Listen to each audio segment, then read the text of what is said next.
The true meaning of teaching is selflessness accomplished.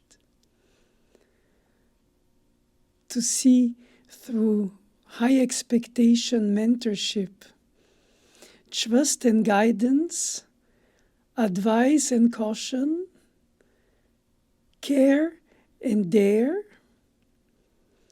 a student finding little by little through the hyphen of the teacher forward their own artistic, pianistic, musical path through craftsmanship, artistic meaning in the sense of aesthetics, morals, if you want, good taste, crafted in a experience of the example of the teacher, as well as in dialogue and sometimes contradiction with the teacher's principles. There isn't a single reading of the piece that you study, that you teach, that you discover, that you rediscover. It is a deep-rooted conviction which comes from your own teacher and forward by your life's experiences in music and outside. And therefore you translate all your experience of being alive through the experience of life which is narrated by the composer, even if it's hidden under formalities and technicalities and factual things. But there are things between the notes that experience makes you live through, as if you identify yourself with what the music of the author's life experience translates soul to soul beyond time, with or without the teacher in between. We don't have to explain to a student what the piece is. I think if they don't feel it by intuition, by gift, by drive, even wrongly, but drivenly, you cannot make them like it, love it, want to curiously work on it until they carve it, until they shape it, until it means to them, to the point to which they'll dedicate hours on self-improvement through technique to serve the art form of their elevation of spirit, which inevitably the proximity with a work of art brings you to be. You cannot stay on the ground. Yes, you do for the technique, but then through the technique you uplift yourself like a hot air balloon and you float with the piece beyond the composer and beyond the audience. You're in osmosis. You become the piece more than anything else, the thought, the inspiration, or what you think is the meaning of the piece. And you can very well say, for me, the characterization of this instrumental piece is more or less that. And of course, because today more of the things are recorded, you have access to hear how much a same piece can mean different things, but drastically different to so many performers. And so as a student, you can be lost and say, hey, what is all that? Where is the truth? Not the interpretation of the truth. And this is a philosophical quest, which is in fact philosophically in the search of it rather than in finding it. And of course, meanwhile, you explore what it means to not only know the notes, but organize the notes. Naturally, you recite what was written by the composer, you don't make them up. But the way you display them is your own way, beyond the teacher.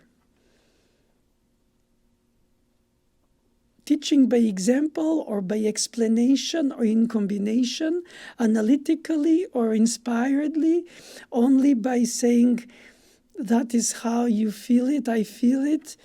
I think certain things cannot be explained, like grace, like faith. They can be felt soulfully, and music is a great translator of soulful thoughts beyond language, beyond time periods. Of course, music is dated in some time periods. You cannot deny that. So is our life, with our seasons of life through life. But nevertheless, there is this timelessness where,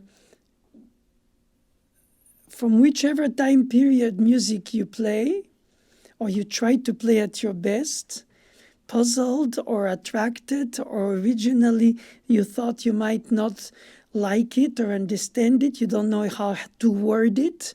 Sometimes you can just say, I don't like it.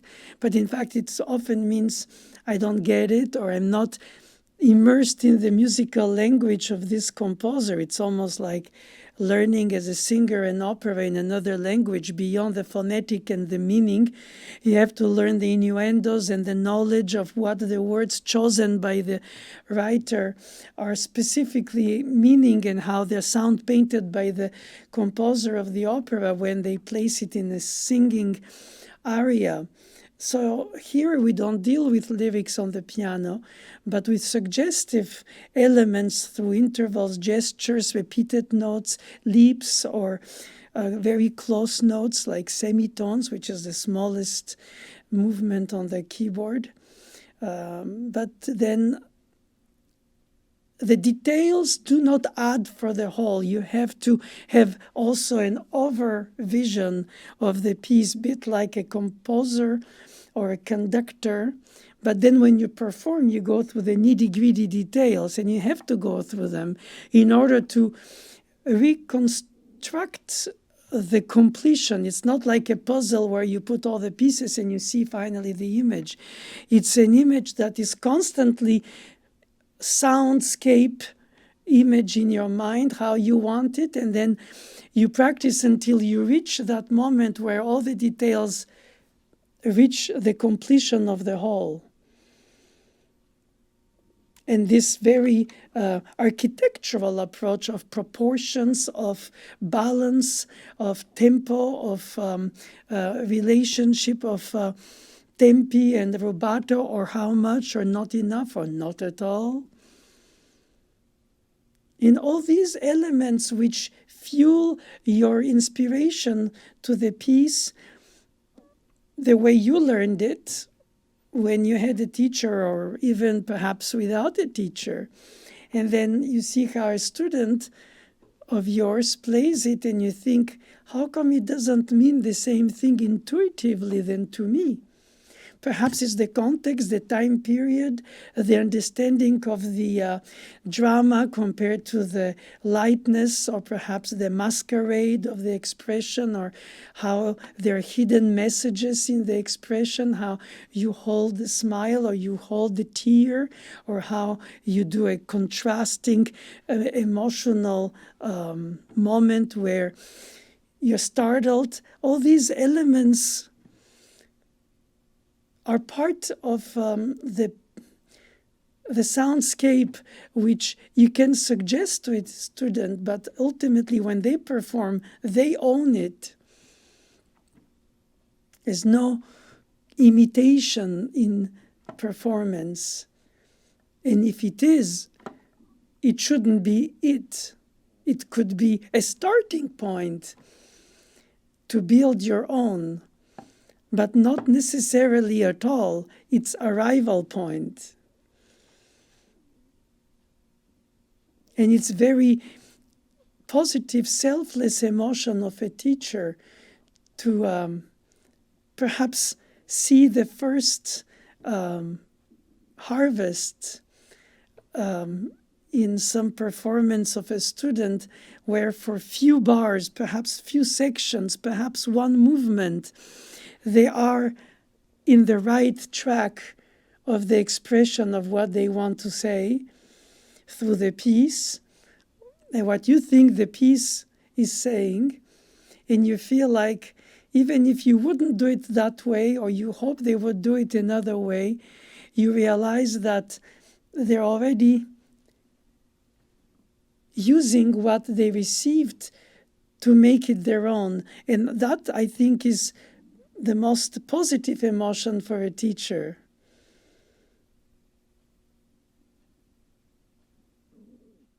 Thank you.